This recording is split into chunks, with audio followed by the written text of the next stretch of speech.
ጤና ይስጥልን እንዴት አላችሁ ቤተሰቦች? የተለመደ ላይክ ሰብስክሪፕሽን ማድረጉን ቀጥሉ። ለሙስሊም ወዳጆቼ ቤተሰቦቼ እንኳን አደረሳችሁ ማለት ፈልጋለሁ።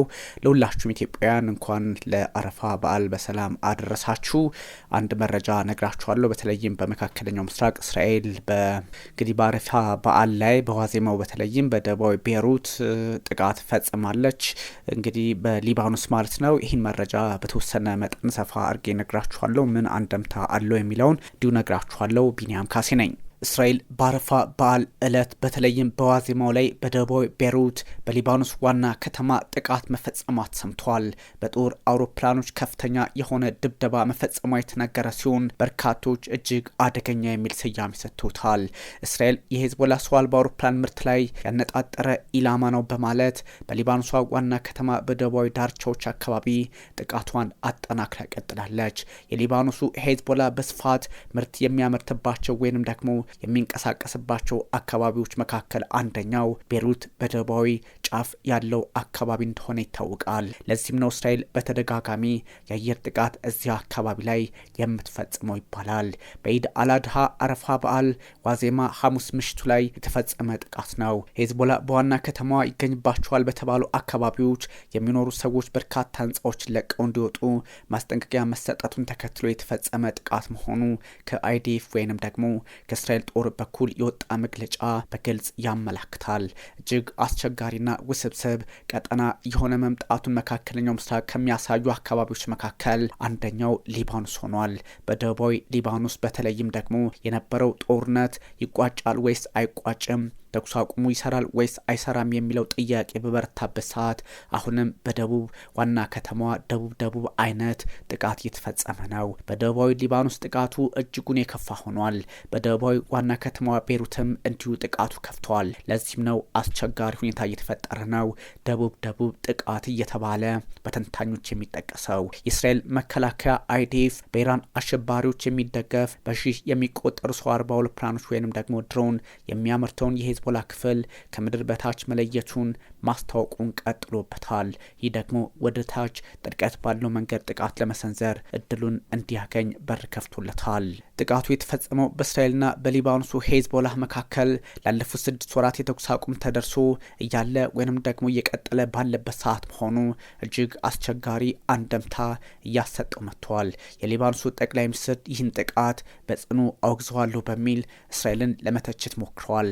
እጅግ አስቸጋሪ ውጥረት በመካከለኛው ምስራቅ ተባብሶ ሊቀጥል የሚችልበትን አጋጣሚ የፈጠረም ሆኗል። ነዋፍ ሰላም ማለትም ጠቅላይ ሚኒስትሩ ባጋሩ ጽሁፋቸው በሀገራችን በደህንነት በመረጋጋቷና በኢኮኖሚዋ በተለይም በበዓላት ዋዜማና በቱሪስቶች መገኛ ሰሞን ላይ ስልታዊና ሆነ ተብሎ የሚደረግ ጥራት እንደሆነ የተደረገ ጥቃት ተደርጎ እንደሚቆጠርና እንደሚወሰድ በግልጽ ለማስቀመጥ ሞክረዋል። እስራኤል ይህን አስባ ወይስ ሳታስብ የፈጸመችው ጥቃት ምላሹን የሚያውቁት ራሳቸው ጠቅላይ ሚኒስትር ቤንያሚን ኔታንያሁ ብቻ ናቸው። እስራኤል ነዋሪዎች ህንፃዎቹን ለቀው እንዲወጡ ቀድማ አዛለች። ወታደራዊ ትዕዛዝ አስተላልፋለች። ከዛም በሺዎች የሚቆጠሩ ሰዎች በተጨናነቀው አካባቢ በተዘጋጉት መንገዶች እንዲሁ ለመሸሽ ሞክረዋል።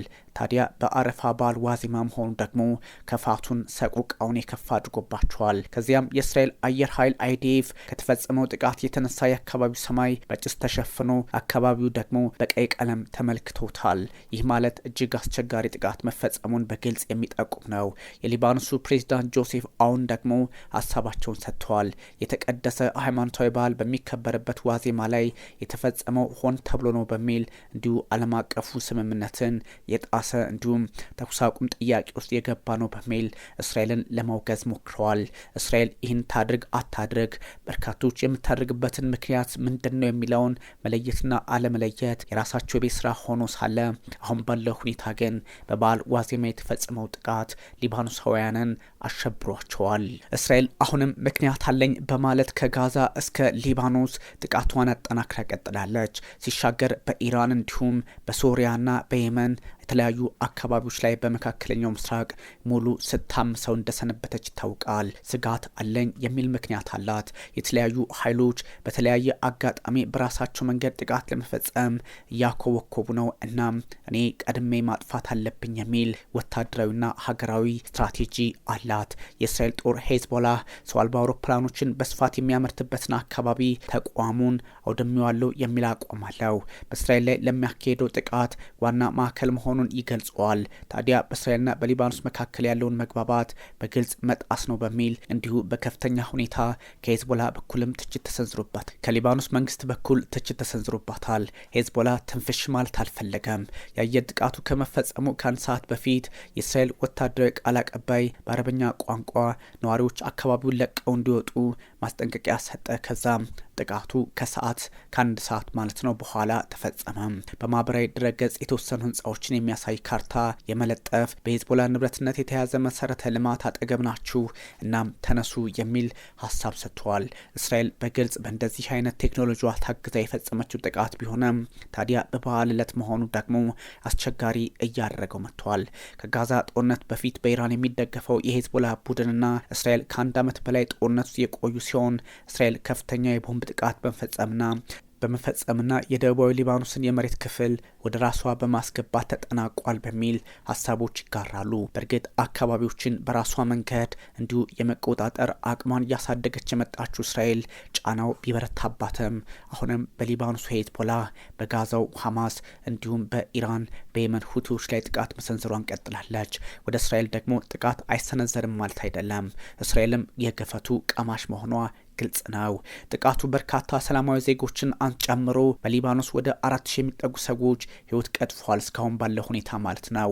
ከ1.2 ሚሊዮን በላይ ነዋሪዎችን ከቀያቸው አፈናቅሎባቸዋል ሊባኖሳውያን። እርግጥ በደቡባዊ ሊባኖስና በሰሜናዊ እስራኤል የነበረው ውጥረት እስራኤልም ከ80 ሺህ በላይ ሰዎች እንዲፈናቀሉ በር ከፍተዋል። በእርግጥ አሁን አብዛኞቹ መልሳቸዋለች። በመንግስታቱ ድርጅት የሰላም አስከባሪ ተልዕኮ በድንበር አካባቢ ያለውን ጥቃት ማስቆም አልቻለም በሚል በድንበር አቅራቢያ የሚገኘውን የሄዝቦላ ተቋማትና መሰረተ ልማት ለማፍረስ ወታደራዊ ጣልቃ ገብነት አስፈላጊ ነው በሚል የሙጥኝ እንዳለች ነው። የመንግስታቱ ድርጅት በዛ አካባቢ የተለያዩ እንቅስቃሴዎችን ቢያደርግም አሁን መፍትሄ ማምጣት እንዳልቻለ ይነገራል። አላማውም ሄዝቦላ በሰሜናዊ የሀገሪቱ ክፍል ማለትም በእስራኤል ተደጋጋሚ ጥቃት ይፈጽማል። እናም ከ60 ሺህ በላይ የሚሆኑ ሰዎችን ወደ ቀድሞ መኖሪያቸው እንዲመለሱ ማድረግ ነው የሚል ማስተባበያ ብትሰጠም በተለያየ ሂሳባዊ ስሌት እየተመነዘረባት ይገኛል። በህዳር ወር መገባደጃ ላይ ሄዝቦላ ባልተሳተፈበት በእስራኤልና በሊባኖስ መካከል የተኩስ አቁም ተደርሶ የሊባኖስ ጦር ደቡባዊ ሊባኖስን እንዲይዝ ተደርጎ ነበር። ያ ግን ስምምነት ፈርሷል። ስምምነቱ አልተሳካም። በተጨማሪም እስራኤልም ሆነች ሊባኖስ የገቡትን ቃል ህግ ጋር አብሮ በማሄድ መልኩ ራሳቸውን የመከላከል መብታቸውን ከመጠቀም አያግድም የሚል እንዲሁ መግለጫ ሲሰጥ ነበር። እስራኤል በሊባኖስ ከሄዝቦላ ጋር ግንኙነት አላቸው ባለቻቸው ኢላማዎችና ቦታዎች ላይ ከወራት በፊት የአየር ድብደባ መፈጸሟ የሚዘነጋ አይደለም። ይህኛው አካሄድ ደግሞ እጅግ አስቸጋሪ ከመሆኑም በላይ ከትላንቱ የባሰ ውስብስብ ጉዳይን በመካከለኛው ምስራቅ ይዞ ሊመጣ እንደሚችል እየተነገረ ይገኛል። የሊባኖሱ ሄዝቦላ የገንዘብ ምንጩ ኬት ነው ተብሎ ሲጠና አንደኛዋ ኢራን ናት የሚል እምነት ያላት እስራኤል ጥቃቷ በሁለቱም አካባቢዎች መሆን እንዳለበት ወታደራዊ እምነቷ ነው። ከእስራኤል መጠነ ሰፊ ጥቃት በኋላ የሄዝቦላ ጥንካሬ ተዳክሟል በሚባልበት ሰዓት አሁንም ጥቃቱ መቀጠሉ አይዴፍ ምንድነው ፍላጎቱ የሚል ጥያቄ ያስነሳበታል። እስራኤል በራሷ መንገድ የምትፈጽማቸው ጥቃቶች ለራሷ ምክንያት ልክ ቢሆኑም አካባቢው ላይ ግን አሉታዊ ጫና መፍጠራቸው በግልጽ የሚያሳይ ነው። ሁለቱም ኃይሎች በራሳቸው መንገድ ልክ ነኝ የሚሉበትን አጋጣሚ ቢፈጥሩም እስራኤል አልፋ ጥቃት መሰንዘሯ ግን ጥያቄውን አበርትቶባታል። የእስራኤል መንግስት ደግሞ በራሱ አካሄድ ሁኔታዎችን መፍታትና መቋጨት አለበት ቢባልም እንደ መንግስት ግን ይህን ማድረግ ተስኖታል ተብሏል።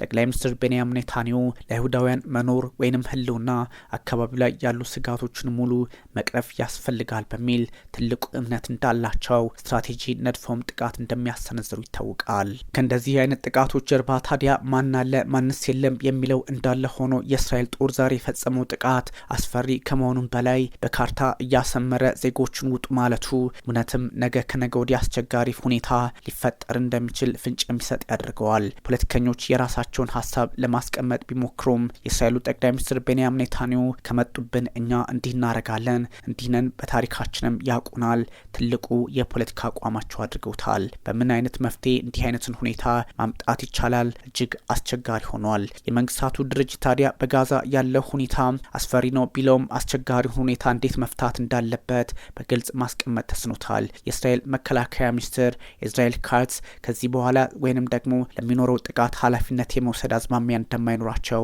እየተነገሩ ይገኛል። እስራኤል የራሷን ጉዳይ እስከምታጠናቅቅ ወይንም ደግሞ ፖለቲካዋን በራሷ መንገድ እስከምትቃኝ ድረስ አሁንም ጥቃቱ እንደሚቀጥል ፍንጭ የሚሰጥ ጉዳይ ሆኗል። የእስራኤሉ መከላከያ ሚኒስትር ኢዝራኤል ካትዝ ከዚህ በኋላ በሊባኖስ በተለይም በደቡባዊ ቤይሩት ሰላም አይኖርም፣ ጥቃቱ ይቀጥላል፣ መረጋጋት አይኖርም፣ ምክንያቱም ለእስራኤል ስጋት የሆኑ ኃይሎች እዛ አካባቢ ይንቀሳቀሳሉና በሚል ሀሳቡን ለማስቀመጥ ሞክረዋል።